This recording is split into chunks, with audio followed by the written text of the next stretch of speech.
আমরা যে ছবি তুলি কি বেসিসে থাকে, তোমরা যখন ক্যামেরা কিনো, ডিএসএলআর ক্যামেরা বা ডিজিটাল ক্যামেরা বা মোবাইলের ক্যামেরা, ওইখানে লেখা থাকে না মেগাপিক্সেল থাকে।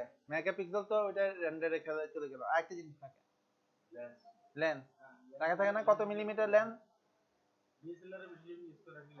ওই ডিএসএলআর কথা বাদ, মোবাইল লেন্সে আসো 35 মিলিমিটার লেন্স, এবার 35 45, তারপর হলে 18 টু 100 এরকম 200 এরকম লেন্স দেখো না। তো তোমাদের দেখো এখানে বিভিন্ন টাইপের লেন্স আছে। দেখো এটা তো তোমাদের ছবি তাই না, এটাতে আমি ক্যামেরা সেট করে রাখছি। দেখো 15 মিলিমিটার লেন্স দিলে তোমার ড্রয়িংটা ইয়েটা ক্যামেরাটা কেমন করে ভিউ করতেছে। 20 মিলিমিটার দিলে কিরকম আসে, 24 দিলে কিরকম আসে, 28 দিলে কিরকম আসে, 35 দিলে কি আসে, 50 মিলিমিটার লেন্স দিলে কি আসে, 85 দিলে কি আসে। হ্যাঁ, সবচেয়ে বেশি দামি ক্যামেরা লেন্স হচ্ছে 200 মিলিমিটার। একটা লেন্সের দামই লাখ টাকার নিচে নেই কোনো, আমরা ফ্রি পাইতেছি। ঠিক আছে, আচ্ছা কোন লেন্সটা ভালো? 45 মিলিমিটার লেন্সটা ভালো। দেখো অন্যান্য কত লেন্স ইউজ করছি, 50 মিলিমিটার লেন্স, 45 মিলি লেন্স। দেখছো পুরো জিনিসটা দেখা যায়। মানুষ যে লেন্স চোখের ভিউতে যে মানে মানুষ যে ন্যাচারালি যে ভিউ দিয়ে দেখে সেটা হচ্ছে 45 মিলিমিটার লেন্স। এটা আইডিতে কোশ্চেন আসবে না। এটা তুমি যেরকম ভিউতে ভাল লাগে।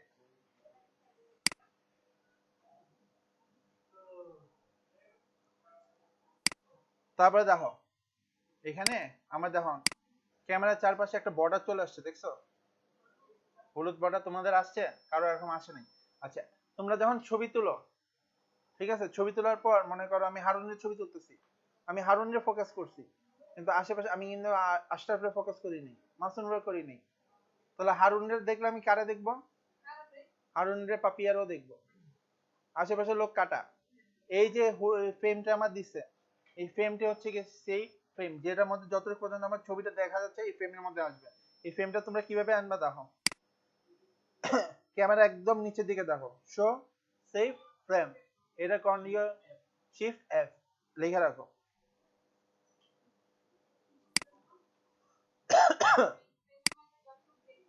ততটুকুই তোমার ইয়েটা আসবে।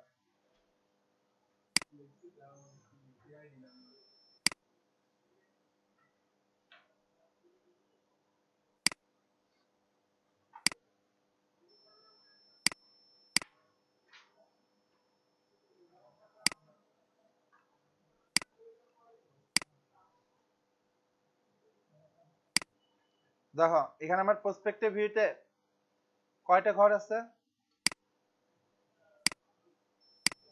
5টা না? কিন্তু আমার ক্যামেরা দিয়ে আমি কতটুকু ফোকাস করে রাখছি? দেখো আমার পার্সপেক্টিভ ভিউতে আমি এই যে আমার যে ঘর আছে 5টা না? কিন্তু এটা যদি আমি ক্যামেরা ওয়ানে নিয়ে যাই, যেটা আমরা সেট করে রাখছি, তাহলে আমরা এরকম দেখতে পারবো না। তো এতটুকুর মধ্যে আমাদের ছবির রেন্ডারটা যেটা হয়ে আসবে, কতটুকু রেন্ডার হবে সেটা কিভাবে বুঝবো? এই যে সেভ ফ্রেম দিলে আমি বুঝতে পারবো আমার কতটুকু রেন্ডার দিয়ে আসবে। না এরকম হয় না। Target okay 20 millimetre 40 to 30 millimetre 55।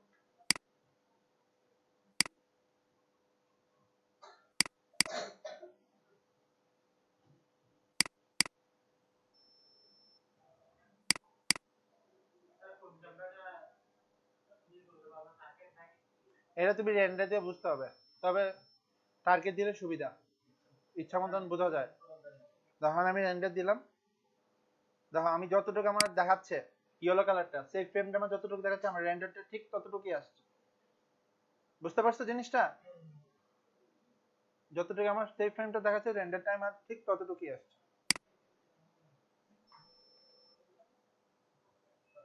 আর রেন্ডারটা একটু তুলনামূলক ভালো আসছে নাকি, তাই না?